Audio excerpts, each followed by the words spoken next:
Also, the author is not telling you how long it took to create anything at any point. There's nothing in the text that says this was immediate, this took millions of years. Nothing. That doesn't mean everything was instantaneous, and that doesn't mean everything was millions of years. That's up to you to decide. But the text itself does not give that kind of clue. The left side is bara, the right side is asah. You kind of see every time it comes up in Genesis 1 to 2 and other parts of the Bible.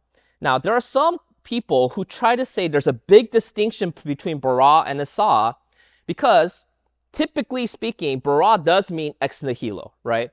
Bara is something only God can do. However, some people argue that every time God asah something, he's not creating out of nothing, he's creating out of the existing materials. Now, if you look outside of Genesis 1 to 2, yes, asah typically refers to people creating things out of existing material. But again, words are defined by context. What is the problem of saying that bara in Genesis 1 to 2 always means created out of nothing, and asah means God created out of material already there? What's one of the problems if you look up at the chart? Do you see anything that's repeated with bara and asah? It says in verse 1, God bara the heavens and the earth. But if you look at Genesis 2 verse 4, it says God asah the heavens and the earth. So is Genesis 2 a second creation account where he's creating another heavens and the earth after he created the first heavens and the earth? Actually, some people argue that Genesis 2 is a separate creation account. He created this original heavens and the earth. It got destroyed because there's a gap, and then now he's redoing it in Genesis 2. But that's a stretch, because if you start to notice the chart, bara and asah are used interchangeably within Genesis 1 to 2. So you can't say, oh, every time this word shows up, he's creating out of nothing. Every time this word shows up, he's creating out of something. You have to look at the context of each verb. For example, let me give you another one. It says God bara Adam and Eve in Genesis 1 to 2. Did God create Adam and Eve out of nothing? No. He actually made Adam out of what? The ground. Because the word Adam is actually not a name. It just means man, by the way. So man, he's man, right? It became a name, but it just means man. But the author's doing a play on words. That's the Hebrew word for a man. You know what the Hebrew word for ground is? Adama. So Adam is from Adama. That's the play on words. So that's what's going on. So if Adam is from Adama, that's not bara.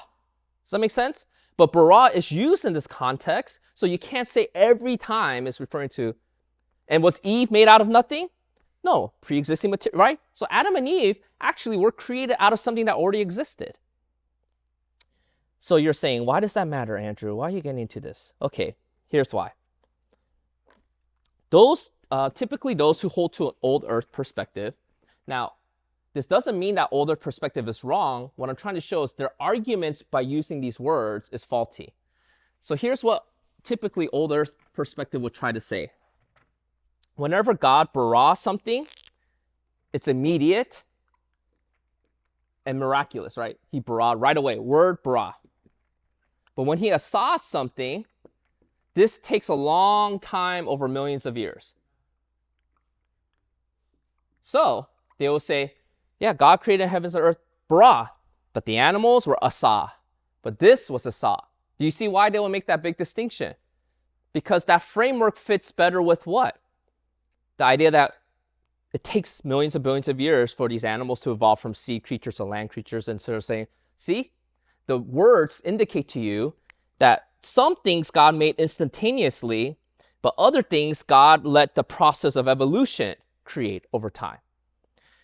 Now, again, what is the problem with that argument? This doesn't mean that old earth is wrong.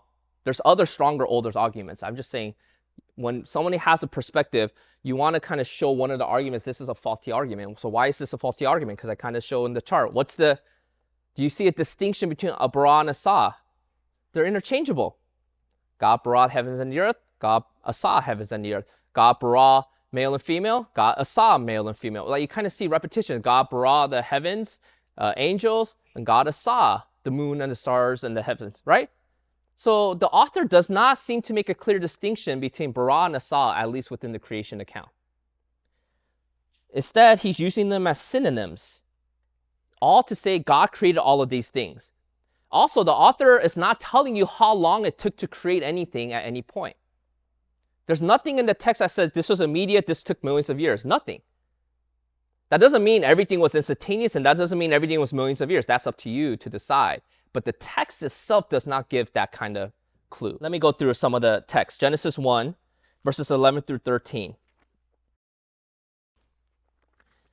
If we look at the plants, for example, what do you notice about them in verses 11 through 13? And God said, let the earth sprout vegetation, plants yielding seed, and fruit trees bearing fruit, in which is their seed, each according to his kind on the earth. You notice the verb create, bara or asah, was not used there. Instead, vegetation came into existence not by creation, but by the natural process. Because it says the seeds yielding as seeds after. So you kind of see the vegetation, we're not this bara or asah. He talks about the natural process of seeds yielding seeds after its own kind. In fact, the first plants that were created seems to indicate that they were mature plants. These weren't small seeds that had to grow. They started as mature plants that then bring forth seeds to keep going. God created the first male and female humans, but we know from Genesis 2:7 that God formed Adam from the dust of the earth, as we're told, and Eve from the side of Adam.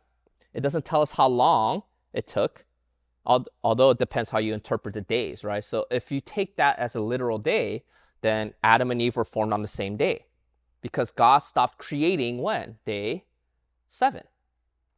So day 6, God created the animals, land animals, Adam, and then later Eve, if you take that as an actual day. Do you see that? All right. So all that to say, we don't know if bara in this context means out of nothing, ex nihilo every time, or asah means a slow, long process that took millions of years.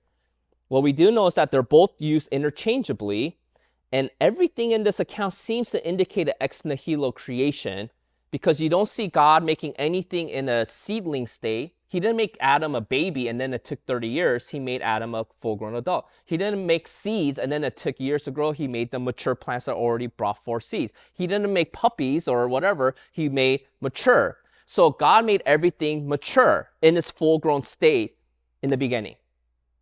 He didn't give the ingredients and then let it grow. He made it mature. Now, did that take... We don't know how long that period is. We just know it in terms of days, depending on how you interpret days. But what we do know is that God didn't start everything from infancy and then just let it grow naturally over a long period of time. He made them mature. He made mature plants, mature animals, mature adults, mature earth. All of this was mature, already fully formed. That's why most theologians will argue that the creation itself is an ex nihilo creation. All of creation. Not some was ex nihilo, some was long period of time. All of it was a ex nihilo, out of nothing, instantaneous. But after he created that, we don't know exactly how much time period passed from that point forward. I think that's going to be helpful when you try to reconcile this with science, because it doesn't prove or disprove science in any way, the text. Because the text is not really concerned. It's not trying to answer that question. The text is not trying to answer like, well, does it take 10 billion years for stars? It doesn't answer that. It's just answered all of these things were made in its mature state. After that, we don't have like a time. Like we don't know how long it was from the creation account to Cain and Abel. We don't know exactly how old Cain and Abel. We assume they're like they're not young. Most will say they're probably like a couple hundred years old by that point. Because why would God be so harsh with Cain, expecting him to know better? Because God is not doing it after one time. This is a pattern of 100 years or so. And the reason why theologians say probably at least 100 years or more passed by, because where did Cain go? He went to where? He went to a population that already existed.